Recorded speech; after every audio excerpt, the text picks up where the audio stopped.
সাইয়েদনা জিব্রাইল চলে আসলেন, এসে বললেন, ইয়া মুহাম্মদ ইকরা, পড়ো। জান্নাতের একটা রেশমি কাপড়ে সূরাতুল আলাকের 5 আয়াত লেখা, রেশমি কাপড়ের ভেতরে ওই রেশমি কাপড়টা ধরে বিশ্বনবীকে বললেন। এই প্রথম বিশ্বনবী সাইয়েদনা জিব্রাইলকে দেখলেন আর বললেন, ইয়া মুহাম্মদ ইকরা, পড়ো। বিশ্বনবী বললেন, মা আনা বিকারি, আমি পড়তে পারি না। সুবহানাল্লাহ পড়েন। কারণ বিশ্বনবী ছিলেন আর নবী আল উম্মি, নিরক্ষর নবী, ওনার অক্ষর জ্ঞান ছিল না। আলিফ বা তা সা কোনটারে জিম বলে কোনটারে সদ বলে বিশ্বনবী চিনতেন না, লিখতে জানতেন না। তিনি ছিলেন নিরক্ষর, কিন্তু মূর্খ না। নিরক্ষর এক জিনিস, মূর্খ আরেক জিনিস। অক্ষর জ্ঞান নাই কিন্তু জ্ঞান আছে। কারণ বিশ্বনবী বলতেন, আদ্দাবানি রব্বি ফা আহসানা তা'দিবি, আমি পৃথিবীর কোনো ইউনিভার্সিটি থেকে ডিগ্রি নেয় নাই, কেউ আমারে শিখায় নাই, স্বয়ং আরশের উপর থেকে আমারে শিক্ষা দান করেছে কে? তাই আমার শিক্ষার মতো শিক্ষা পৃথিবীর কারো শিক্ষা হতে পারে। সাইয়েদনা জিব্রাইল বললেন, ইয়া মুহাম্মদ ইকরা, পড়ো। বিশ্বনবী ফেল রইলেন, অক্ষর চিনে না, পড়বে কেমনে? বিশ্বনবী বলেন, মা আনা বিকারি, আমি জানি না কেমন করে পড়তে হয়। ফাআখাযানি ফাগাত্তানি হাত্তা বালাগা মিন্নি আল জাহাদ। বিশ্বনবী পড়তে জানেন না। যখন বললাম আমি পড়তে পারি না, সাইয়েদনা জিব্রাইল বিশ্বনবীকে জড়িয়ে ধরলেন, বুকের মধ্যে জড়িয়ে ধরে যত জোর ছিল বিশ্বনবীকে একটা চাপ দিলেন। বিশ্বনবী বললেন, চাপের চোটে আমি আমার বুকের ভেতরে ব্যথা পেলাম। ফাআরসালানি, আমাকে ছেড়ে দিল। ছেড়ে দিয়ে আবার কয়, পড়েন, ইকরা, read in the name of your lord. বিশ্বনবীর আগের কথা, আমি পড়তে জানি, মা আনা বিকারি। সাইয়েদনা জিব্রাইল আবার জড়িয়ে ধরলেন, আবার চাপ দিলেন। বিশ্বনবী বললেন, ব্যথা পেলাম। আবার জিব্রাইল বিশ্বনবীরে বললেন, পড়েন। বিশ্বনবী আগের কথাই বলে, আমি পড়তে পারি না। আবার চাপ দিলেন। 3 বার চাপ দেওয়ার পরে সাইয়েদনা জিব্রাইল বললেন, নবী এবার আপনি পড়েন।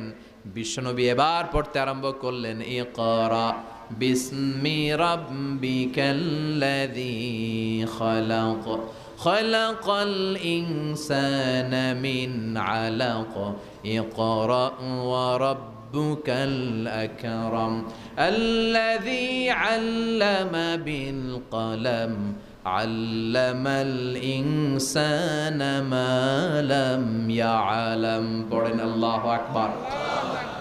3 বার চাপ দেওয়ার পরে বিশ্বনবী পড়তে আরম্ভ করলেন। সাইয়েদনা জিব্রাইল এই 5টা আয়াত দিয়ে উধাও হয়ে গেল। এবার হেরা গুহার ভেতরে কেউ নাই, সাইয়েদনা জিব্রাইল নাই, 5টা আয়াত দিয়ে চলে গেলেন। বিশ্বনবী 5টা আয়াত নিয়ে কাঁপতে কাঁপতে হেরা পর্বত থেকে নেমে এলেন। সুবহানাল্লাহ পড়ে। এই ওহির ভাড়ে চাপে বিশ্বনবী কাঁপতে শুরু করলেন। এই প্রথম বিশ্বনবীর কাছে ওহির রিফ্লেকশন, ওহির ছোঁয়া, ওহির ঝলকানি, ওহির নূরানি তাজাল্লি বিশ্বনবীর হৃদয়ের মধ্যে লাগিয়ে দিল কে? এই 5টা আয়াত নিয়ে বিশ্বনবী হাত্তা ইয়ারজুফু ফুআদু, বিশ্বনবীর হৃদয় কাঁপছিল। বিশ্বনবীর ওহির প্রেসারে গায়ের মধ্যে জ্বর চলে এলো, খিচুনি চলে এলো। বিশ্বনবী কাঁপছেন প্রচন্ড জ্বরে। কাঁপতে কাঁপতে আম্মাজান খাদিজাতুল কুবরা তাহেরার কাছে এসে বলে, ও খাদিজা, আমি বাঁচবো না, আমার বড্ড ভয় লাগে। খাদিজাতুল কুবরা বললেন, নবী কি হয়েছে আপনার, কি হয়েছে? বিশ্বনবী বললেন, এমন এমন ঘটনা। বিশাল এক লোক এসে আমার কাছে পড়ো, আমি পড়তে জানি না। 3 বার চাপ দিল, এরপর দেখি ঠিকই পড়তে পারি। সুবহানাল্লাহ পড়ে। বিশ্বনবী পুরো ঘটনাটা সাইয়েদাতুনা খাদিজাতুল কুবরা তাহেরাকে শোনালেন। এরপরে মা খাদিজারে বললেন, খাদিজা, আমার বড্ড ভয় হয়, মনে হয় আমি মরে যাব, আমার প্রচন্ড জ্বর এসেছে, কাঁপুনি ছুটেছে, তুমি আমারে কম্বল দাও। কি দাও? সবাই বলেন, আরো জোরে কোন, আমারে কম্বল দাও, আমার জ্বর এসেছে, কাঁপুনি বেড়ে যাচ্ছে, চাদর দাও, কাপড় দাও, কম্বল দাও। মা খাদিজা কম্বল জোগাড় করতে গেলেন। কম্বল আর চাদর এনে বিশ্বনবীর গায়ের মধ্যে মা খাদিজা কম্বলটা পেঁচিয়ে দিলেন। বিশ্বনবী কম্বলটা পেঁচিয়ে বিছানার মধ্যে শুয়ে গেলেন। ঠিক এই মুহূর্তে সূরাতুল মুজাম্মিল নাজিল করে দিল কে?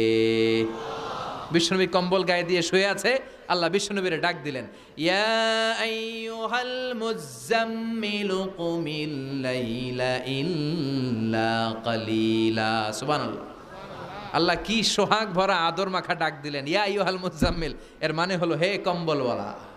কিওয়ালা? হে কম্বলওয়ালা নবী, মানে হে কমলিওয়ালা নবী। কি নবী? কামলি